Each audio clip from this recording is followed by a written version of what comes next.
I'm recording every lie. I'm archiving every distortion.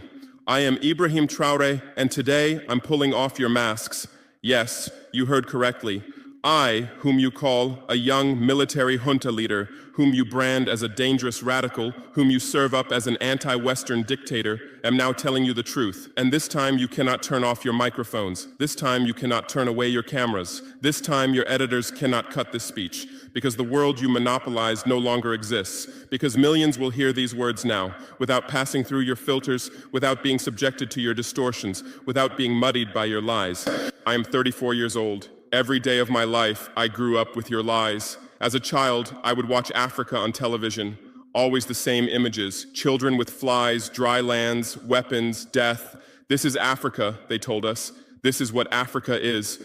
And we believed it. We were ashamed of ourselves. We were ashamed of our own lands, of our own people. But then I grew up. I read, I researched, I questioned, and I understood that the Africa you showed us wasn't real. The story you told us was a lie. The fate you imposed on us was a script you had written. For years, how have you portrayed Africa? How have you shown it? How have you sold it to your viewers? As if we were creatures who had no share of humanity, as if we were savages left outside of civilization, as if we were wretches waiting for you to save us. Every day, every hour, every minute, the same story plays on your screens.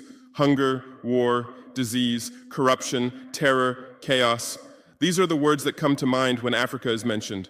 In your Africa dictionary, there are no other words. No hope, no success, no development, no resistance, no honor, no pride, no victory. So I ask you, New York Times, Washington Post, Guardian, Le Monde, have you ever made Africa's successes your headlines? How many times have you written about Rwanda's technology miracle? How many times have you shown Ethiopia's reforestation project? How many times have you praised Botswana's democratic success? How many times have you described Kenya's entrepreneurial ecosystem? No, because these don't fit your scenario. Your Africa cannot be successful. It cannot, because then how will you legitimize your exploitation? If it's not in need of help, how will you intervene? If it's not backward, how will you look down on it? Have you ever asked yourselves, has any editor sitting at their desk, any news director in a meeting, any columnist at their keyboard ever thought, why are the people of the world's richest lands poor? Here are the numbers for you, real numbers. Africa owns 70% of the world's cobalt reserves. Your cell phone, your computer, your electric car won't work without cobalt. This cobalt comes from Congo, but Congolese can't afford cell phones. Africa owns 90% of the world's platinum reserves. Catalytic converters, electronic devices, medical implants, they all need platinum. This platinum comes from South Africa, but South Africans are crushed by unemployment. Africa provides 30% of the world's gold production. Mali, Burkina Faso, Ghana, Tanzania. Gold flows like rivers from our lands, but our people swim in poverty. Africa supplies 65% of the world's diamond production.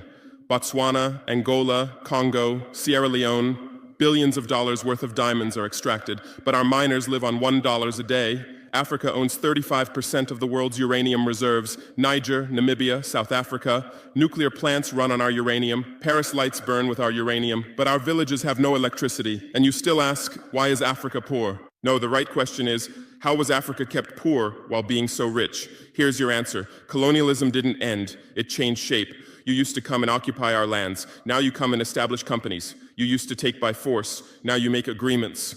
You used to rule with the whip. Now you rule with credit. Let me give you concrete examples.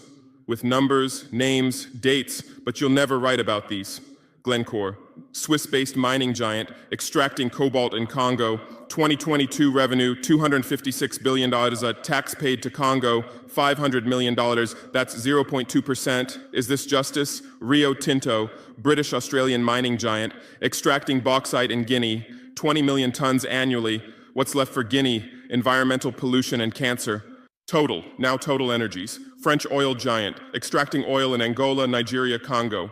2022, profit, $36 billion investment in Africa, dirty pipelines, Anglo-American, founded in South Africa but now in London. Diamonds, platinum, iron, taking everything. What it left in South Africa, 6 million unemployed miners. And these are just the tip of the iceberg. What about the invisible, the secret deals, the offshore accounts, the transfer pricing tricks? Every year, $88 billion in illegal money flows out of Africa. Who writes about this? Every year, $45 billion in aid comes to Africa. Everyone writes about this, but no one says Africa is not the continent receiving aid, it's the continent giving aid. While you zoom your cameras on swollen bellies, there is a huge system working silently.